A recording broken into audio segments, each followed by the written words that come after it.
Alors voilà, bonjour. Donc, je m'appelle Stéphane Maltaï Souza, je travaille au canton de Neuchâtel en Suisse. Et puis, j'ai toujours fait partie du QGIS User Group au travers de mes employeurs. Je suis plus à l'aise derrière un ordinateur devant des gens, donc je m'excuse si je vais un petit peu bégayer pendant cette présentation. Juste pour placer un petit peu QGIS dans le contexte, ça a démarré avec un viewer PostGIS, un viewer de base de données spatiale, en 2002 par Gary Sherman. Et puis, il y a eu une première version en 2004 pour Windows. On a eu les premiers utilisateurs professionnels, donc essentiellement des cantons, des villes suisses qui ont commencé à l'utiliser de manière professionnelle. Il a fait partie de l'incubateur OSGeo, donc il a bénéficié d'une infrastructure, d'un support par l'OSGeo. Ensuite est sortie la version 1 de QGIS. Le QGIS User Group suisse a été créé en 2012, vu qu'il y avait de plus en plus d'utilisateurs en Suisse. Ensuite est sortie la version 2 de QGIS, puis on voit l'intérêt qui augmente au fur et à mesure. On a eu la création de l'association QGIS.org, donc l'association internationale que je vais vous présenter après. Et puis on a aujourd'hui la version 3, 4, qui va être vraiment mise à disposition là en janvier. Donc la 2.18 va se terminer en janvier, donc ça sera le moment de migrer. Aujourd'hui, QGIS, c'est le premier des logiciels SIG open source. C'est le deuxième des logiciels SIG en termes de popularité, juste après ArcGIS. Il est multiplateforme, avec une version Android un petit peu mise de côté au profit des solutions mobiles. Il y a des clients web qui gravitent autour de QGIS Server. QGIS Server permet de mettre en place assez facilement des services cartographiques. Et puis, il y a ces projets de clients web, il y en a 3 à ma connaissance. Il y a des solutions mobiles, donc des collecteurs plutôt orientés terrain, qui existent aussi autour de QGIS. Puis, il est disponible en plus de 50 langues. Alors, avec des niveaux différents de complétude, mais voilà. QGIS met des versions stables régulièrement. C'est un petit peu petit. Ce qu'il faut retenir ici, c'est qu'il y a une version stable qui sort tous les 4 mois. Il y a 3 mois de développement et puis après on bloque les nouvelles fonctionnalités. Puis pendant un mois, on va corriger les bugs. Puis on sort une version stable. Puis il y a une version long terme qui est mise à disposition chaque année. C'est plus pour les entreprises qui préfèrent quelque chose de stable et puis qui ne veulent pas déployer tous les 4 mois des versions de QGIS. Quelques exemples d'utilisateurs QGIS. Il y a les provinces, il y a presque tous les cantons suisses, les provinces d'Italie, il y a des Landes en Autriche qui utilisent QGIS. Il y a des villes aussi, au niveau des villes, des gouvernements. Il y a le ministère de la Transition écologique, l'IGN. On a Suisse Topo en Suisse. Des instituts de recherche, des multinationales. Des gestionnaires de réseaux aussi. En Suisse, les réseaux électriques sont gérés par des ententes intercommunales ou des bureaux de géomètres. Des ONG, des agences de renseignement ou de défense. Et il y a un projet notamment de l'armée suisse qui a transformé totalement l'interface de QGIS pour qu'il puisse tourner dans un bunker déconnecté du réseau. Et c'est assez marrant, on ne le reconnaît plus du tout. Il y a les médias aussi, pas mal de cours en ligne, on trouve pour faire des cartes pour des médias, et puis des universités, des autres écoles, etc. Mais il y a beaucoup d'utilisateurs, mais on ne sait pas combien il y en a, parce qu'on n'a pas de contrôle de licence ou d'enregistrement obligatoire. On a une idée du nombre de téléchargements, mais ça ne veut pas dire grand-chose, parce qu'on peut télécharger puis jamais l'installer. On peut le télécharger une fois, comme c'est le cas chez nous au canton de Neuchâtel, puis on le déploie sur 200 postes. Donc on ne sait pas trop combien il y a d'utilisateurs. On a recensé un peu plus de 600 000 téléchargements pour la 2.8. Puis la 2.14, on était à 500 000. L'évolution de l'intérêt pour QGIS, donc ça c'est assez marrant à regarder. Depuis 2004 jusqu'à nos jours, puis on voit, ça c'est sur tous les pays. On voit que ça progresse gentiment et puis au détriment de certains autres logiciels, puis qu'on a même une courbe du leader mondial qui commence à baisser. En France, QGIS, ça c'est toujours en termes de recherche Google, hein, c'est des chiffres à prendre avec des pincettes, mais QGIS a dépassé ArcGIS. Pour ce qui est de la Suisse, on est un petit peu... les deux courbes se rejoignent, il y a pas mal d'ArcGIS qui est utilisé en Suisse. En Italie, ça fait aussi depuis un petit moment que QGIS a pris le dessus. Maintenant, je vais vous parler un petit peu des gens qui gravitent autour de QGIS. Alors, c'est un travail d'équipe, il y a un code de conduite pour QGIS, ça se veut convivial, inclusif. C'est accueillant pour les nouveaux utilisateurs, les contributeurs aussi. Quelques petits chiffres clés. On a sur GitHub à peu près 300 contributeurs. C'est 1 500 000 lignes de code, ce qui représente à peu près, c'est un calcul qui est fait par OpenHub, un patrimoine de 44 millions d'euros et un coût annuel de développement de 105 000 euros. À noter que QGIS est sous licence GPL v2+, ça veut dire qu'il est impossible de l'acheter ou de le vendre. Parmi ces 300 développeurs, il y en a une cinquantaine qui contribuent régulièrement. C'est difficile de les mettre ensemble, vu qu'ils sont chacun dans leur coin finalement. Ils sont répartis sur plusieurs fuseaux horaires.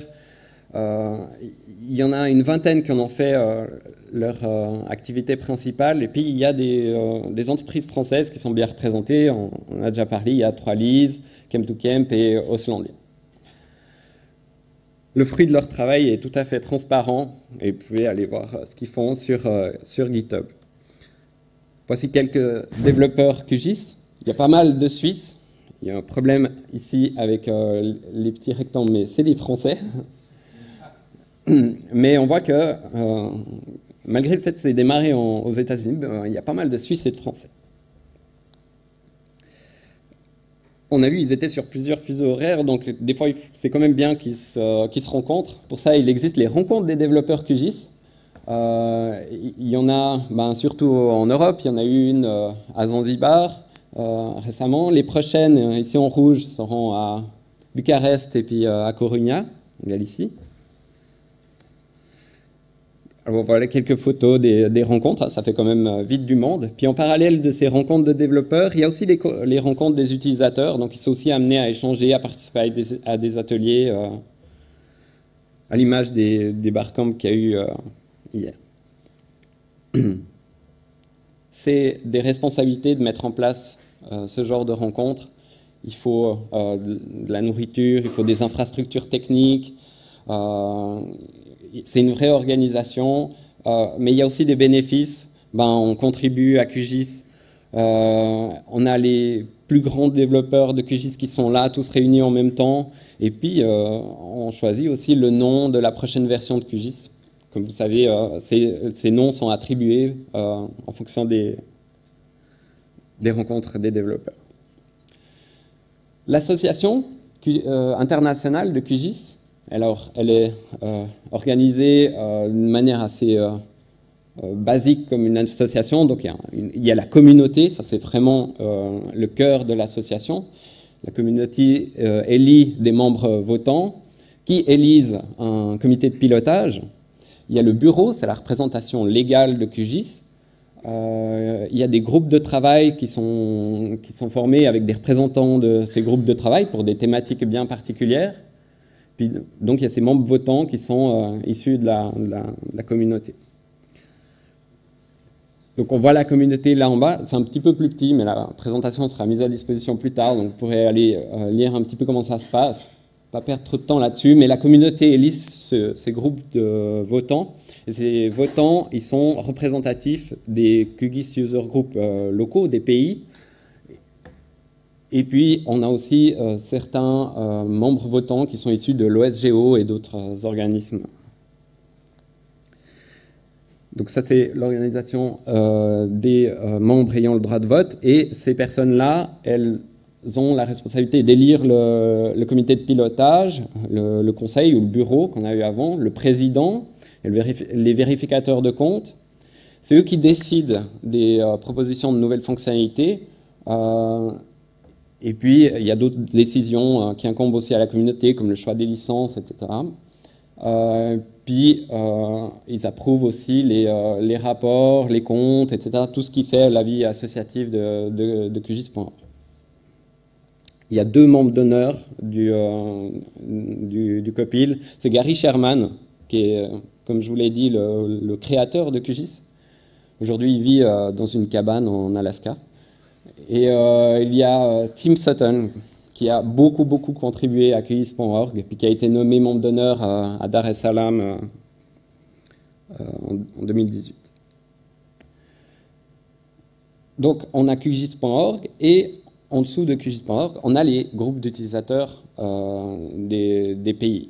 Et puis, c'est les ambassadeurs locaux dans ces pays de QGIS.org. Donc, eux, ils remontent l'information au niveau de ces pays, de ce qui se passe au niveau international.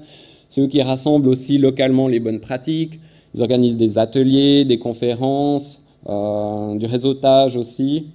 Ils sont en charge aussi d'organiser des campagnes de crowdfunding pour des problématiques à leur pays. Il y a 25 groupes d'utilisateurs. La France, au travers de l'OSGOFR. Normalement, c'est des pays, à part le Royaume-Uni, où il y a les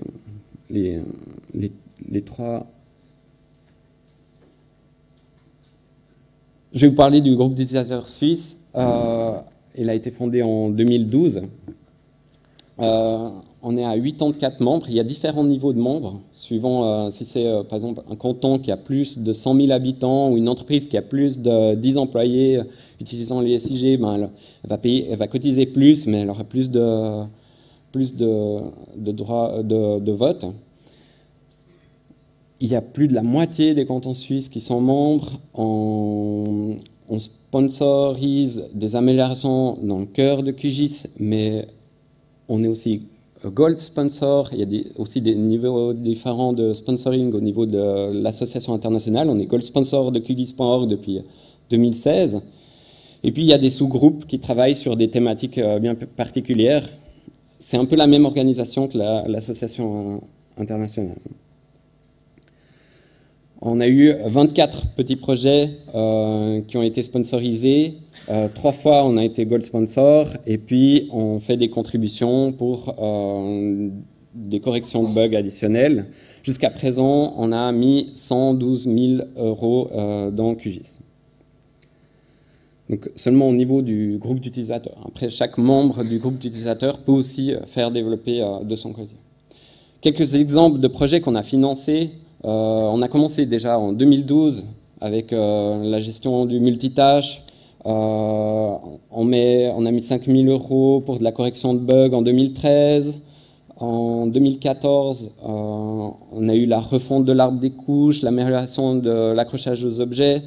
C'est des choses qui étaient demandées en Suisse, mais qui sont aujourd'hui disponibles dans le monde entier. En 2015, on a eu une demande du gouvernement suisse d'utiliser un format bien à lui.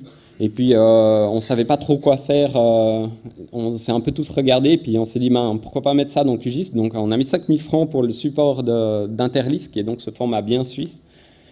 Et puis, aujourd'hui, on a quelque chose d'assez phénoménal, où on prend ce format qui vient de la Confédération, on lâche dans QGIS, et puis ça crée la base de données et le projet.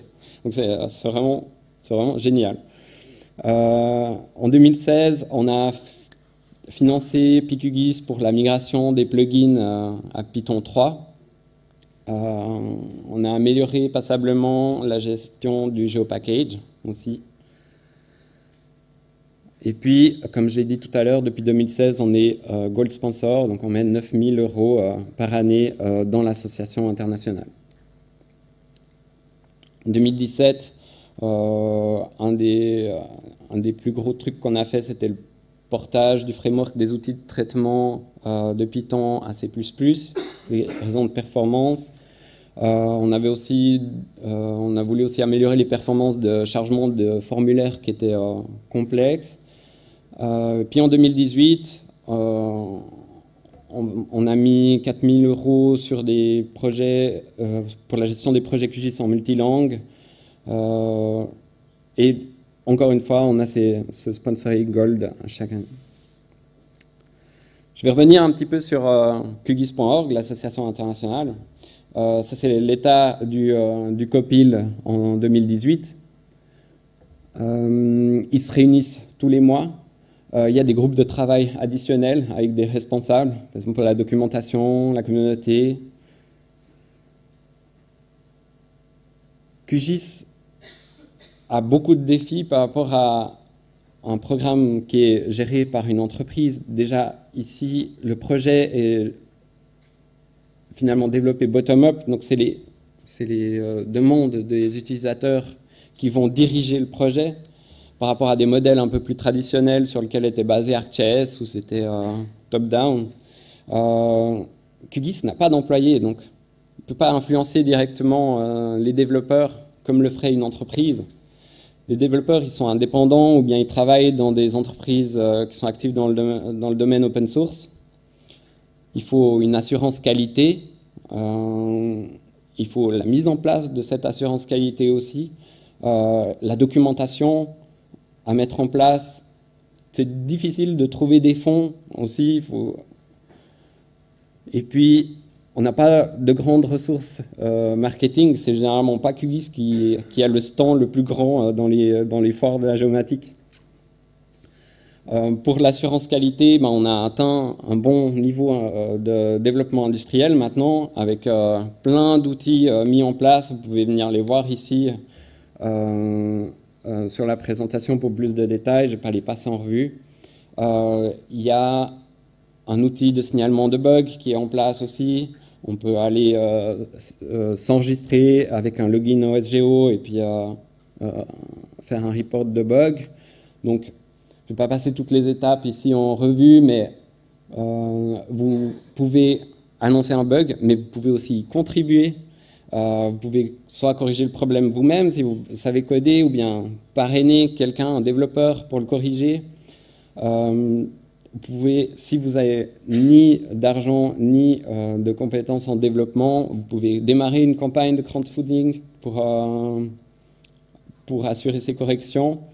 Et puis, souvent on me dit « Ouais, QGIS, c'est open source, j'ai un petit peu peur de démarrer ça dans mon bureau », mais c'est la même chose que pour un logiciel propriétaire. Si vous voulez, si votre entreprise elle dépend de QGIS, il y a moyen d'avoir du support. Et puis, vous pouvez par exemple commander des carnets d'heures auprès d'entreprises qui développent dans QGIS, il y en a plein.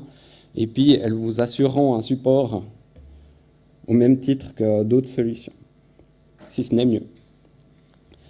Au niveau de l'infrastructure, il y a quand même de l'infrastructure technique qui est là avec des serveurs. Il y en a qui sont hébergés à l'OSGeo, d'autres chez des hébergeurs externes.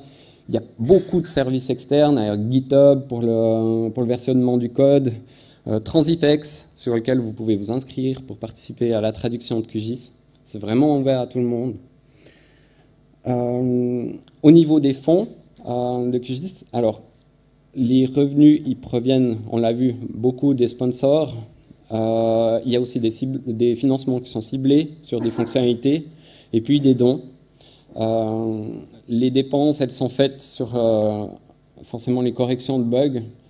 Il y a les rencontres de développeurs aussi à financer. Il y a des programmes de financement qui sont mis en place, l'infrastructure technique. Aujourd'hui, on tourne avec un budget annuel de 150 000 €, mais ça c'est pour QGIS.org. On estime qu'il y a entre 2 à 5 millions d'euros qui vont directement à des entreprises qui développent dans QGIS. Mais pas forcément pour le cœur de QGIS, c'est des projets annexes. Les fonds de QGIS, voilà un peu la provenance, on voit que c'est pas mal concentré sur l'Europe, une grosse partie qui vient d'Allemagne et de Suisse. Le budget annuel pour QGIS, ça, on est toujours sur QGIS.org, d'entre 20 et 35 000 francs qui est alloué aussi à des développements de nouvelles fonctionnalités. Là, en 2018, on avait la mise à jour notamment d'OSGeo for Windows, l'installateur qu'il a fallu adapter. Il y a la résurrection de l'outil de traitement R pour QGIS. La mise à jour du manuel d'exercice. Ça, c'est des choses qui sont assez difficiles à financer normalement. Puis c'est grâce à une association comme QGIS où on peut amener 5 000 € d'un coup pour mettre à jour ce manuel d'exercice disponible en français.